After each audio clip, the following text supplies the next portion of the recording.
got a good podcast here. This is going to be a good one. Better put that chin strap on that weave. You don't want it blowing off. That's for sure. Got 2 good stories. Hope you guys love them. All right, here we go.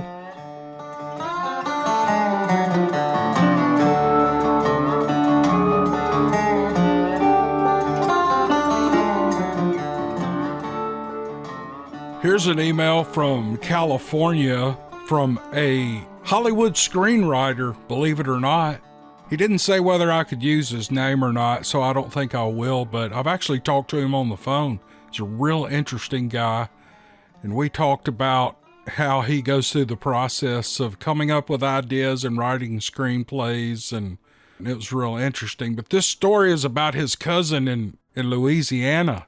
So it's a California boy writing about his cousin in Louisiana, or as we say, Louisiana. He writes, my cousin is a nurse in Rushton, Louisiana, although at the time she lived just outside the city in the little town of Chowdhury. She lived in a trailer on her mother's property, several hundred yards away from the main house. They have an acreage property set back in the woods not too far from the train tracks that run through the area. One night, my cousin had just finished her graveyard shift at the hospital in Rushton. She was tired after the long shift and was returning home to Chowdhury around 3 a.m. There have been several accidents on the road near her home where it comes across the train tracks, and the bushes and the woods near the tracks and the odd bend in the road can make it treacherous if drivers don't pay close attention. There are no railroad crossing signals on the road, and if you have your music too loud, you might not hear the train. More than one car has smacked into the train, which is always a losing proposition. She approached the tracks, and although she was exhausted, she was careful to come to a stop and crack her window a bit to listen for the train. There were no lights coming or train sounds coming down the tracks, and with her window cracked, she took the opportunity to light a cigarette while she stopped. As she put the cigarette into her mouth and fished around in her purse for a lighter, a huge hairy hand with a massive hairy forearm smacked palm first onto the driver's side area of the windshield, mere inches from her face. She let out a startled scream of terror. The darkness outside prevented her from seeing anything approach her car. The darkness outside and the lights from the dash inside also prevented her from getting a good look at her attacker. In any case, she didn't stick around to find out who or what it was. She mashed her foot on the gas and blasted down the road. She got home in no time and ran for the safety of her trailer. She concedes that she didn't see what smacked her window, only that it was a giant and the arm was covered in thick dark hair. It could have been a man out near the train tracks in the woods at 3 a.m. in the dark, but she's convinced that it was a booger. We have spent many evenings on the porch playing cards at the main house and heard terrible screams come from the woods beyond the pond. All my cousins tell me it's a black panther they sometimes see in the area. And it certainly sounds like the scream of a big cat, the kind that sounds like the blood-curdling scream of a woman that ends in a roar. But now, I'm not so sure it is a panther. If your show has taught me anything, it's that boogers and Bigfoot can make those same sounds. Either way, next time we visit, I won't be out walking around outside in the dark by myself. Thank you for your time. Keep up the great work. I love the Steve Lilly stories. Keep them coming. Dude, I love writing them. You and I talked about Steve Lilly over the phone. Some people say he's my alter ego. No, he's not. Steve Lilly is just a character. He's like I put 10 or 20 guys I've known in my life together and I just stuffed them all in Steve Lilly, and that's how he got to be how he is. But working on Steve Lilly number 10 now. Hope to have it out in the next week or two. So I keep getting emails and comments, and you know, that's very flattering. I don't say those things like I'm bragging. I say those things in awe that people actually like those stories. To me, they're so silly, but I love writing them because it's like I feel like a little kid when I'm writing them. when I tell you that I get a lot of emails and comments on them, I'm saying that in, what's the word I'm looking for? Appreciation, gratitude, and thankfulness that you all enjoy those stories. And that, the man who wrote this story that I just read, he's a screenwriter. When you have somebody read or hear your story and they like it, that's better than $100 bill. I guarantee you, to someone who wrote it, it's better than $100 bill. So thank you all for enjoying Steve Lilly. I'm going to have another one out pretty soon. Anyway, let's move on to another story. The man who sent this email to me does not want his name revealed. And here's his story. I have 2 encounters to tell you. The events I will relate to you in this email happened in 2 states. It sounds crazy, but maybe I'm crazy, and sometimes I wonder. During the 1990s, I was a wildlife agent, and I was dealing primarily with problem wild animals that were causing problems in residential areas, on farms, or wherever there was an issue. I prefer not to name the state because at the time I was well known for the job that I did, and this story might refresh a memory and bring it back to me. But I can tell you that this took place in the rural mountain area in the northeastern United States. We were having a rabies epidemic, primarily in raccoons. Fur prices were down for 2 years, and the raccoon population exploded. The virus was spreading like wildfire. I was one of a handful of people that were given pre-exposure vaccines for rabies and were trained on handling and having animals tested for the disease. I was overwhelmed with calls and working 7 days a week, and I was on call 24/7.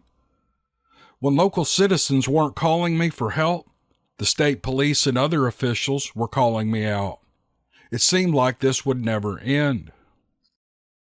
One fall evening, I believe it was mid-September, my wife and I had just sat down for dinner and the phone rang. My wife answered, "It's for you again." I remember thinking, I hope it's not an emergency because I'm hungry. I could tell by the sound of the man's voice that he was irritated and anxious. I couldn't understand a word he said. I interrupted him and said that he needed to calm down because I couldn't understand him. "Well, do you speak English?" he said. I answered, "Yes, sir, but I am a little slow." He chuckled. That seemed to break the ice. He went on to tell me that he had either coyotes, a big cat, or maybe a bear taking his calves. The predator was walking right into the barn and taking the animals. This had been happening for 2 weeks. He started shutting the barn door, but the next day he would find it open and sometimes broken. I was eager to get back to my food, and I agreed to meet with him at his farm first thing the next morning. I arrived at the farm at 8 o'clock, and the farmer was still milking his cows. He told me that there was no incident last night, that he would be finished in an hour. I was welcome to have a look around the outside of the barn to see if I could find evidence from a predator, and he pointed out the damaged door that seemed to be the entry point. The calf pens were right next to it. It was hard to find prints around the barn. Any track that would have been left had been trodden down by cow hooves. The damage to the door looked a bit more like a bear had done it than a coyote or a cat, and it lacked the claw imprints or scratches that I would normally find. The bent metal rail across the top of the door looked like damage from a tractor. I couldn't see how a cow or an animal would do that. The farmer finished up his chores and caught up with me outside the barn, and he asked me what I had found. Well, I told him the cattle had trampled any evidence that I could use, and he asked what I thought about the door. Well, something big did that, I said, but I refrained from saying that one of his farm hands probably hit it with the tractor.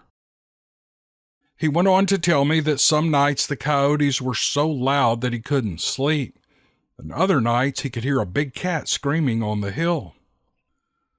I followed him through the pastures, across 2 shallow streams and through a gate, and then up the hill to a wood line where a clear pasture met the forest. From there, we walked into the woods 100 yards or so. He pointed to 4 dead calves that had been taken from his barn. The most recent had been taken yesterday. It laid in the leaves, gutted.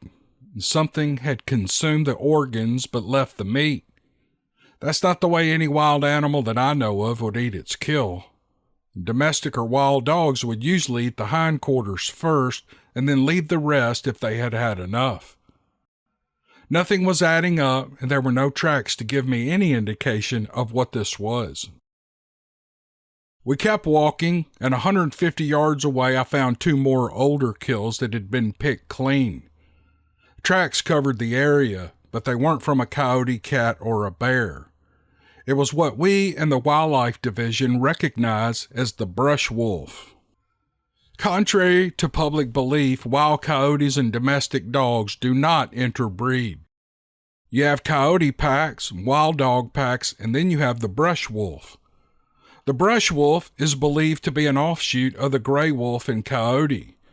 Before the gray wolf was extinct in the Northeast, the populations were low.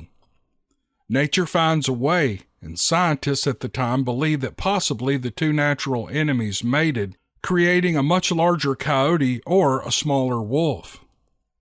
We had these brush wolves come in weighing 140 pounds or better. That size dog would definitely be strong enough to haul a calf that distance before eating it. But that still didn't make sense as to why they ate the older kills down to the bone and then scattered the bones while, with the fresh kill, only guts and organs were eaten. But whatever the reason, it looked like a large healthy pack and they needed to be dealt with.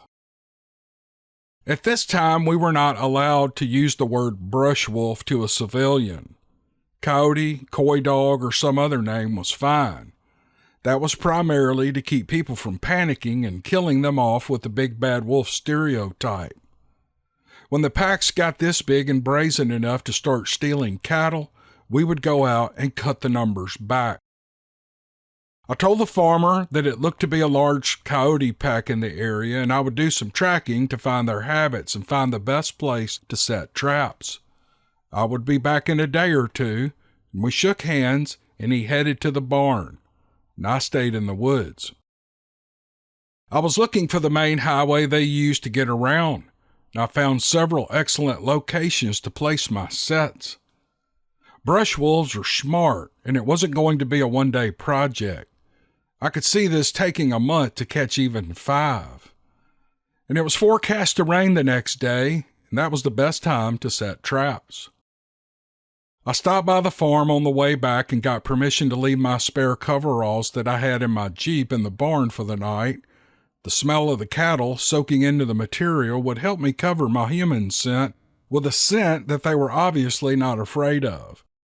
It was cloudy with heavy dark gray clouds when I showed up at the farm the next morning.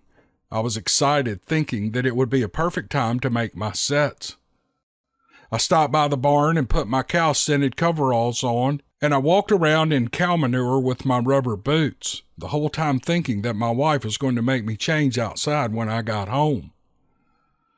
I placed my sets in all the places that I had marked the day before, and I made a couple of extra sets around the last killed calf, just in case they should come back and finish their meal. Just as I finished up, it started raining. The rain lasted for several hours, and I hoped the rain had knocked off my scent, and maybe I would have a catch the next day. That rarely happens, but it does happen. The next morning, I woke and got my breakfast and coffee and headed to the farm. The farmer met me at the barn and said he'd lost another calf that night. After apologizing and telling him that it won't be long now, I headed through the pastures and to the woods. I walked along my sets as far away from them as I could and still be able to see whether or not I had anything. The first line of 7 sets were untouched. It was the same with the next line of sets, absolutely nothing. There was no sign of a fresh kill either. That night, I thought that I must have messed up somewhere and these canines were on to me. The next morning I stopped by the farm and the farmer said it was a good night. No animals had been taken. I figured that the traps would likely be empty as well. The first trap I walked up on was dangling high up in a thick wad of brush. And I looked closer and I could see something had tripped it and been caught. There was animal hair scattered around the area. Whatever I caught had been ripped from the trap though, and from the way the trap hung up in the brush, I was thinking it was a big cat that had taken advantage of the trapped animal. The other traps were empty. I kept smelling a strong, rotted flesh, septic smell in the area. I figured it was likely from the dead calves after the rain, and possibly the farmer spread manure in that upper pasture. I looked around a bit, but I couldn't find anything to be the lone source of the smell, so I forgot it. On day 3, I headed back to the farm and right to the sets without stopping to talk to the landowner. 2 traps hung high up in the brush again, just like yesterday. Something wanted my catch more than I did. No sign of what was stealing my trapped animals or where it was taking them, and it didn't make sense for a big cat to do the exact same thing 3 times in a row. I suppose if a pack is big enough and hungry enough, they would attack their own. That does happen, but typically only during a hard freeze, and it was only September. And on this day, the smell was back, but it was much stronger, so much so that it made my stomach a bit queasy. I saw a good spot for some sets on my way up the hillside just above the stream, and I figured I would put some fresh sets there tomorrow to give me a bit of a break from the overwhelming smell of rotting flesh and manure. On day 4, the traps were empty and undisturbed. The smell was still overwhelming, but it seemed to come and go. It was windy, and I could hear branches breaking in the distance. I didn't think much about that, and I set off to put out the traps in the new location. I found a spot where I was sure coyotes were hanging out. It was across the stream and up a steep bank that was 25 to 30 feet tall. So with my 100-pound backpack on and a 12-gauge shotgun loaded with buckshot in my hand, I waded across a 12-inch deep stream and I started up that bank.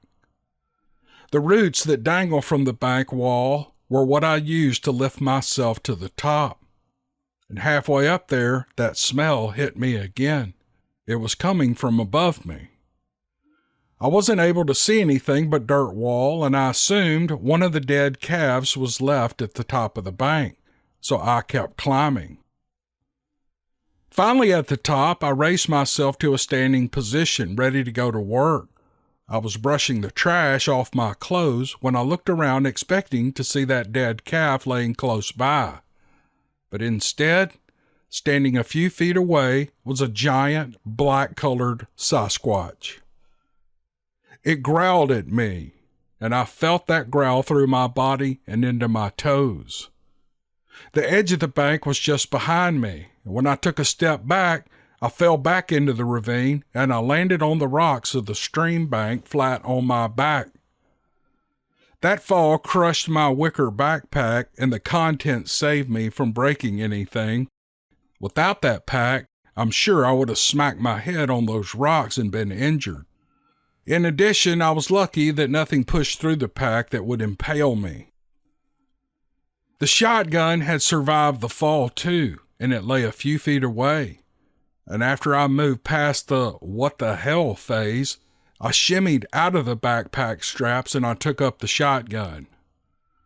The creature stood looking over the ledge at me. He was hacked off and he continued to growl. There was no doubt this was a male. Immediately, I knew my 12-gauge wouldn't hurt this thing, so I fired a shot over his head, and he just stood there looking at me.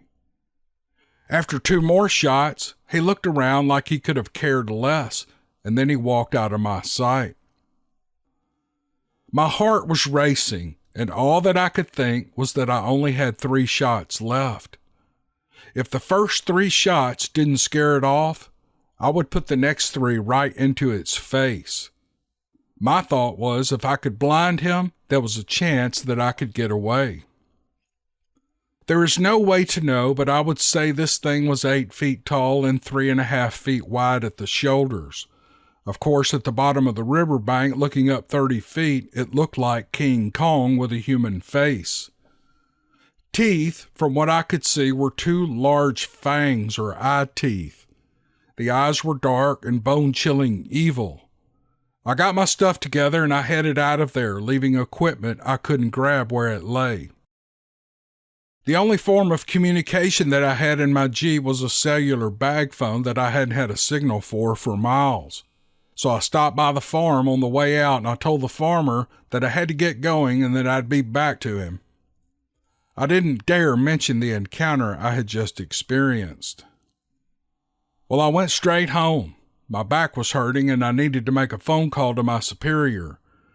I was trying to figure out a way to tell him what had happened without sounding like I needed mental help. I couldn't think of a way other than just straight up truth, and I let the chips fall where they may.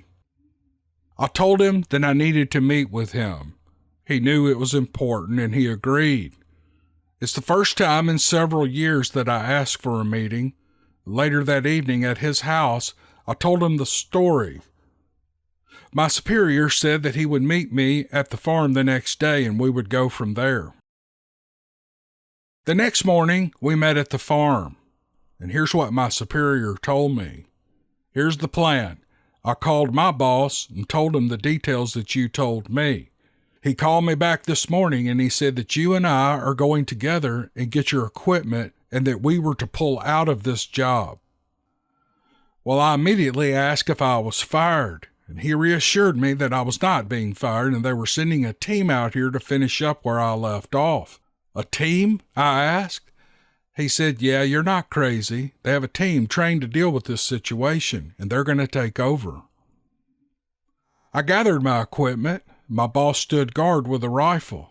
There was no incident, but we both caught a whiff of that horrible odor. On the way out, we stopped by the farm, and I introduced my boss. He told the farmer I was needed on another job and that a team would replace me. And I never did find out what happened on that farm. I worked that same job for 3 more years, and I never ran into anything like that while working for them again. Now let me tell you about my second encounter. I'm going to try to make this one a little shorter than my long-winded first encounter. After the first encounter in the Northeast, I didn't have another encounter like that while I worked in that region. It wasn't until years later when I moved to the central Gulf Coast of Florida. I moved to Florida in 2008 and I set up my own business. And through a good customer, I was given permission to hog hunt some swampy land in the Spring Hill, west of US 19, only a few miles from the Gulf. My wife and 2 sons came along. They thought they might enjoy experiencing hunting at night for wild hogs. The property where we had permission to hunt had a small pond bordering the woods that connected to state land. The property already had 2 tree stands, and one of them was a 2-seater.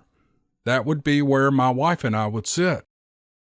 100 yards south of that stand was another stand. It needed work, but with a few nails and some scrap wood, we had it fixed up, and my oldest son claimed that one. My youngest son had a climbing stand, and he found a spot near a pond that was full of tracks and rutted up ground. We were all set. We put feeders near each stand and kept them filled with corn for 3 weeks before we went hunting. I set 3 SkyPoint cameras out that sent pictures directly to my cellular phone.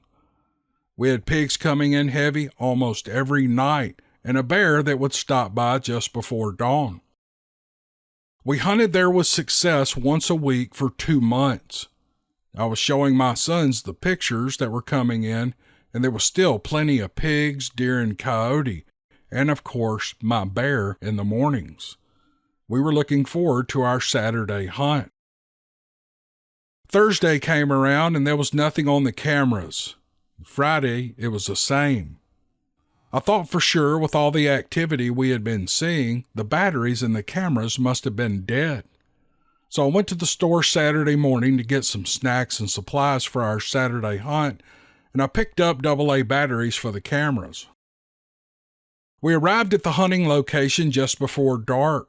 My wife and I were in the stand furthest from our truck. I replaced the batteries in my cameras before we got situated in the stand, and I gave each of my sons 8 batteries to do the same. From our stand, we could hear something walking in the swamp, but we couldn't see what it was. It was either that bear or Norsey hog walking around. It went just out of our sight around us where my son was sitting, and I sent my son a text telling him that I heard something go by and it was heading right for him, but I wasn't sure what it was. I copied my other son on the text, and he said he just heard something large heading my way, but it was coming in from the back of my stand opposite the feeder. My wife turned her chair around and used the green light and a scope now and then to see if she could get it. It wasn't long. We could hear it coming in from behind, but we couldn't see it. The walking sound stopped, and I figured it would be a good time to check to see if my son saw whatever was heading this way. He said that he had heard it, and it sounded like a bulldozer coming through, but he never saw it. He said the brush was moving and small trees were waving, but he couldn't put eyes on what caused it. The woods were dead silent for a good hour, not even a breeze. My wife and I both had the feeling of being watched, but we just brushed it off as a still night in the swamp. The silence was broken an hour later by the sound of a good-sized tree falling close behind us. That startled my wife and I, but I told her that it was likely just a rotted tree in the swamp falling. She said, "But there's no wind, not even a breeze." Well, I shrugged my shoulders and I went back to monitoring the feeder. We started having sticks and clumps of mud thrown at us, and I messaged my son saying, "That's real funny." And then he replied back, "What's funny?" They both chimed in, swearing that it wasn't them. They both stated that they were also experiencing strange things. My oldest son said something was circling around where he sat and was making all sorts of growls and snorts. My son in the stand said that someone was throwing things in the pond, and at one time a tree he was sitting in was whacked with something. I figured it was likely someone that knew we were hunting there and was messing with us, and I sent a message back to meet at the truck. We were obviously wasting our time trying to hunt that night. The next day, I went to top off the feeders and I put new SD cards in the cameras. I met with the property owner on my way out and I told him about the night before. He said there was a road on the north side of the pond 500 yards out, and there was an animal rights activist that lived there and had given him trouble in the past by banging pans together while he was hunting. He said more than likely they saw our green lights and were messing with us. There was no animal activity at all on the cameras all week, not even a raccoon coming in for the corn. Well, I thought that was odd. Usually raccoons and possums make my cameras go crazy at night. I went to the property on Friday to top off the feeders and check what was going on with the cameras. The feeders were full and untouched. One camera was laying face down in the mud. I picked it up, cleaned it off, and put it back on the tree. The cameras were working because I was getting pictures of me loading the feeders. We elected to let the area rest over the weekend by not hunting, and I hoped the cameras would let me know when the area became active again, so we waited. A week passed, and I got no images, not a single image. Again, I knew the cameras were working, so I began to think the corn was bad. On Thursday, I began to replace the corn. The corn had not been touched, and then images of myself began popping up on my phone. Not one bit of this made any sense. I settled on the idea that the pigs had moved and were feeding in another area. My son and I decided to hunt the WMA 2 miles away. When we checked in at the wildlife management area, the attendant gave me a map and pointed out 3 locations where hunters seemed to be having good luck. My sons picked their spots and I got whatever was left. I was good with that. They were both carrying shotguns, and I was carrying a .50 Hawken muzzleloader. Rifles weren't allowed, and my .308 was going to have to stay home. The area I was to hunt had a large sinkhole in the woods that was sure to hold water or at least be swampy in the bottom. It should be a perfect spot for the hogs. I worked my way through the woods and through some thick briars and palmettos to a clearing just above the pit. I could see a small stream in the bottom. This spot gave me a good field of view, so I found a comfortable spot and I settled in. The stream I was hunting over lay between steep banks on each side, and I began to wonder how I would haul out my kill if I took one on the other side. I hoped there was a low spot downstream, but I'd have to wait and see. At that moment, I wanted to get quiet and start the hunt. The woods got real quiet and all my senses heightened, and then I caught movement in the ravine to my right. It appeared to be a man bent over a log and digging around a fallen tree. I stood to see better while wondering who in the hell would be in this swamp messing around in the mud. He was dressed in all brown clothing, and I thought it was stupid for him to be out here. I don't like wearing my glasses while I'm out hunting, but I put them on to better see what he was doing around that big tree. And that's when I saw that he wasn't wearing brown clothes. What I was seeing was either hair or fur. I had a small set of field binoculars in my jacket pocket, and I pulled them out and wiped the lenses on my T-shirt, and I got a better look. Sure enough, it was a Florida skunk ape. It must have been digging for grubs around the log. He looked similar to the creature I saw years ago, but not as tall, and its color was lighter. I couldn't make out the eye color, but I could see a human-looking face. He had no idea that I was sitting 100 yards away up a bank watching him. For 20 minutes I watched while he did his thing. I didn't feel that I was in any danger. He would occasionally look around and sniff the air, and then he would go back to moving logs around and digging. I had good brush cover, and I figured my best bet was to stay put until it either came toward me or moved off. To my great relief, it began moving away, continuing to look and dig around fallen wood, and I took that opportunity to slowly retreat back toward my truck. I couldn't help but think how aggressive the northern squatch was, and I didn't want to see if this one had the same temperament. I went home with my 2 sons empty-handed that day. I never said a word about what I saw. Several weeks later, game started showing up on the cameras again, and it seemed as if everything was back to normal, and we hunted it without incident. I'm thinking that these animals have some sort of migrating pattern. I'm not sure, but I hope to never see one again. The end. Was that a good email or what? This guy's a wildlife officer. He's a wildlife officer, and in the 90s, he walks right up on a bank face to face with a Sasquatch. He gets away. He tells his boss. His boss says, "Don't worry about it. We're going to have a team come in and take care of this." Now, I wonder what that team did. Wouldn't y'all love to know what that team did? Do you think it went in and killed it? Or do you think it went in and captured it? Do you think it's in some kind of laboratory somewhere? Or maybe they didn't catch it at all. Who knows? But these stories where these, quote, teams come in and take care of these problems, they're so enigmatic and mysterious that they always perk my imagination. That's why I love doing these Steve Lilly stories, because I kind of get to be, while I'm writing it, I kind of get to be one of those guys. It's real mysterious and intriguing. I love the idea of that. This was a great story, sir. I really appreciate you sending it. I've been looking at it for a while, and I'm just glad I finally got to pull it up and do it. So that's the only story we're going to have in this podcast. It's going to be about 30 minutes long. I think that's enough. Plus, my voice is wearing out, y'all. It's wearing out, but it's coming back. It's getting better. It's getting better. Thank you for listening, and we'll see you guys on the next podcast. See you next time.